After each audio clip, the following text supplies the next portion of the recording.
آپ نے یزید کی برائیاں تو سنی ہیں، اس کے بیٹے کی نیکی سناؤں۔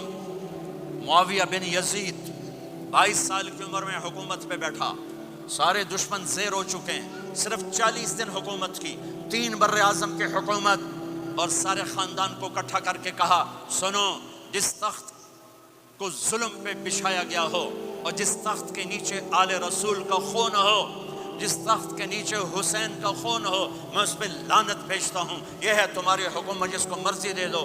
3 بر اعظم کی حکومت سچائی پر چھوڑ دی، 3 بر اعظم کی حکومت سچائی پر چھوڑ دی، 3 بر اعظم کی حکومت کو لات مار دی سچائی پر۔ سچ بولو، سچ بولو، پیسہ بچانے کے لیے جھوٹ نہ بولو، ٹیکس بچانے کے لیے جھوٹ نہ بولو۔ میں سارے یورپ میں کہتا ہوں، آپ سے بھی کہتا ہوں، مسلمان کی ایسی پہچان بناؤ کہ جب تم کہو میں مسلم ہوں تو اگلا کہے ہاں مسلمان جھوٹ نہیں بول سکتا، مسلمان تو سچ ہی بولتا ہے۔ اپنے ایمان کو، اخلاق کو یہاں تک لے جاؤ کہ آپ اور سچ ایک ہو جاؤ، آپ اور سچائی ایک ہو جاؤ، آپ اور سچائی ایک ہو جاؤ۔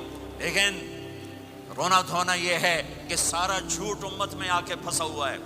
فرانس میں تھا ایک بڑا تاجر ہمارے گجرات کا، کہا جی فلانے بندے میرے 5 لاکھ یورو مار لیں۔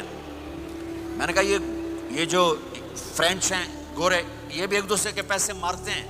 کہنے لگا جی نہیں۔ میں نے کہا کیوں؟ کہ وہ سارا لکھت پڑھت ہوتی ہے، کمپیوٹر ہوتا ہے، مار نہیں سکتے۔ میں نے کہا پھر تم کیوں نہیں لکھت پڑھت کرتے؟ کہا جی پھر ٹیکس دینا پڑتا ہے۔ میں کہا 5 لاکھ دا ٹیکس لگا گیا ہے، اس سے اچھا نہیں تھا تو 2 لاکھ ٹیکس دے لیتا اور تیرا ضمیر بھی زندہ ہوتا اور تو سکھ کی نیند سوتا۔ میرے بھائیوں میں آپ سب سے کہتا ہوں، اپنی اولادوں کے لیے سچائی چھوڑ کے جاؤ، سچائی چھوڑ کے جاؤ، سچائی چھوڑ کے جاؤ۔ سچ ہماری پہچان ہے، سچ ہماری پہچان ہے، سچ ہماری پہچان ہے۔